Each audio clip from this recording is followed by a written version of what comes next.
Some of the best Southern food ever created came from kitchens that barely had enough to eat. Today, this culture is celebrated in high-end restaurants all over the world. But the food that built it didn't come from a place of luxury. It came from sheer ingenuity. For generations, home cooks engineered incredible meals out of whatever was left in the kitchen during hard times. It didn't take fancy ingredients. It just took time, a hot pan, and a quiet kind of pride. But somewhere along the way, as fast food took over, these recipes began to slip away. Number 15, Hoppin' John. And no, forget the canned black-eyed peas and instant rice you see today. The original was a slow day project. Southern kitchens would simmer field peas all afternoon with a smoky pork hock until the broth turned thick and savory, then stir in whatever rice was left at the bottom of the barrel. Back in the early 1900s, this was a daily staple, cheap, packed with protein and filling enough for a long day of physical labor. You could smell it from the front porch. Most people today have never tasted it with that deep, smoky marrow flavor. It's a shame, really. Number 14, cracklin' bread. Long before artisanal bakeries sold bacon loaves, older generations knew that no piece of pork fat could ever go to waste. Cracklins, the crispy, crunchy bits left over after rendering lard, were folded right into a simple cornmeal and buttermilk batter. When baked in a screaming hot iron skillet, those pork bits melted into the crust. It shattered when you bit into it. In 1935, a loaf fed a whole family for less than 10 cents.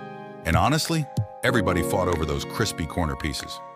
That's how we got number 13, bread pudding. Hard biscuits or old loaf slices were torn up and drowned in a simple mixture of milk, sugar, and egg, and whatever sweet spices were in the cabinet. For the rest of the afternoon, the whole house carried the warm smell of cinnamon, vanilla, and baked sugar.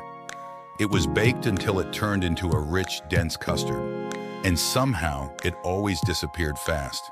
It cost pennies to make a massive batch in 1950. One big dish fed the whole neighborhood block. Number 12, chitlins. Now this dish tells the true story of resourcefulness. Historically, given the discarded parts of the hog, families turned cleaning and preparing chitterlings into a massive community ritual. They sat in heavy pots for hours alongside cider vinegar, sliced onions, and shaking handfuls of red pepper, slowly softening until the entire kitchen carried that unmistakable smell. In the 1950s, a big bucket fed an entire neighborhood block party. It's definitely an acquired taste, and it's become far less common in everyday kitchens today. But the community tradition around it was unforgettable. Number 11, fried green tomatoes. Back then, nobody thought of it as restaurant food. It was simply what families cooked when cold weather threatened the last tomatoes still hanging on the vine. When early frost threatened the garden, neighborhood cooks picked the tomatoes while they were still green. Sliced thick, coated in seasoned cornmeal and fried in bacon grease, the skillet hissed the second the batter hit the grease. The tartness of the tomato cut through the rich fat beautifully. It gave the family something fresh and crisp when resources were tight. Most of these recipes survived wars, depressions, and segregation. They almost didn't survive fast food. A lot of families still remember these meals. If these old meals deserve to be remembered, you can help keep their stories alive by subscribing and coming back for the next one. We've got some of the most surprising survival dishes coming up next. Number 10, smothered chicken gizzards. If you didn't grow up in a tight budget home, this might sound unusual. Gizzards are naturally tough, but with a little patience, they become incredibly tender. Grandmothers dredged them in flour, seared them fast, and then smothered them in a thick, rich onion gravy. The skillet stayed hot on the back burner for a couple of hours. A massive platter cost maybe 35 cents in 1960, and poured over rice, it was a Sunday night favorite after church. And honestly, everybody swore their grandmother seasoned them better. This wasn't fancy fresh fish. It was the cheap canned pink salmon. They'd mix it with crushed saltine crackers, an egg, and minced onion, then fry them until they were golden brown. Number 8, pot liquor and pone. Modern cooks make greens, but they often throw away the best part. Grandparents knew better. Pot liquor is the nutrient-dense, vitamin-rich liquid left at the bottom of the pot after boiling collard or turnip greens with smoked meat. It was served in a tin cup with a piece of dense corn pone for dunking. During the winter months of the Great Depression, this simple broth was a lifesaver for keeping kids healthy. It was a complete byproduct, but it tasted like pure comfort. Number 7, souse. Some people loved it. Some people absolutely hated it. There was no middle ground with this one. Souse was the ultimate example of zero-waste butchery, made by simmering the overlooked parts of the hog with vinegar, peppercorns, and hot peppers. The sharp vinegar smell hit the kitchen the second it was sliced. Once cooled in a loaf pan, it became a cold, sliceable meat.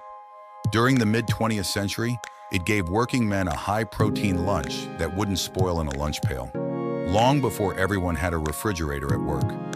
When the cupboard was completely bare, no milk, no eggs, no butter, grandmothers didn't panic.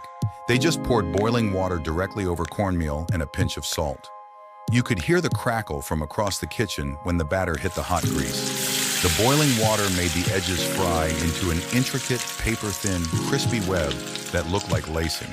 It was loud, crunchy, and gave children a warm treat when times were lean. It was just dinner, but it worked. Number 5, stewed tomatoes and okra. If somebody had tomatoes and okra growing outside, this was dinner. You saw this combination on dinner tables all summer long. Okra acts as a natural thickener, so when it was simmered all afternoon with homegrown tomatoes, wild onions, and a small piece of salted pork, it created a rich, silky sauce. It cost virtually nothing if you had a small garden patch in the 1950s. It was hearty, comforting, and a staple that connected neighborhood tables. Number 4, hog maw. Just like chitterlings, the pig's stomach lining was an inexpensive cut, but creative cooks turned it into something special. The maw was thoroughly cleaned, then stuffed like a pillow with loose pork sausage, chopped cabbage, and crushed red pepper. After roasting for a few hours until the outside turned a deep mahogany brown, it was sliced up like a roast. It made a regular weekday feel like a holiday. Number 3, sweet potato pone. This isn't sweet potato pie. A pone is much older, dating back to times when flour and pie crusts were a luxury. Instead, raw sweet potatoes were grated by hand until your arms ached, then mixed with molasses, spices, and a little lard. Baked until the edges caramelized into a sticky, dark brown crust, it was incredibly dense and packed with energy. It was a rustic, sweet treat straight out of the root cellar. Number 2, mustard and turnip greens. Long before kale became a modern health trend, church mothers knew greens were essential. They boiled them for hours with a heavy slab of salted fatback or a smoked turkey wing until the bitterness melted into a deep, complex, savory broth. That pot stayed on the stove all week long. One big batch fed everybody for days. Meals like that helped families make it through winters that felt long, cold, and uncertain. Number 1, fried salt pork. The uniform, lean strips of bacon we buy in plastic packages today are a modern luxury. For many working families during the Great Migration, salt pork was the familiar source of cheap calories. It was pure fat cured in heavy salt so it wouldn't spoil. Cooks parboiled it to draw out the excess salt, dredged it in flour, and fried it in an iron skillet until it blistered into a loud, satisfying crunch. Those recipes were never written for fancy restaurants. They were written for survival. And somehow the people who cooked them managed to turn hardship into something people still remember generations later. But if you think surviving on the margins of a kitchen was tough, you haven't seen what happened when the law stayed completely outside the door. Because the meals eaten, where trouble was always brewing, were built on an entirely different kind of danger. Like the 15 forgotten meals that outlaws and sheriffs ate in saloons. Let's go.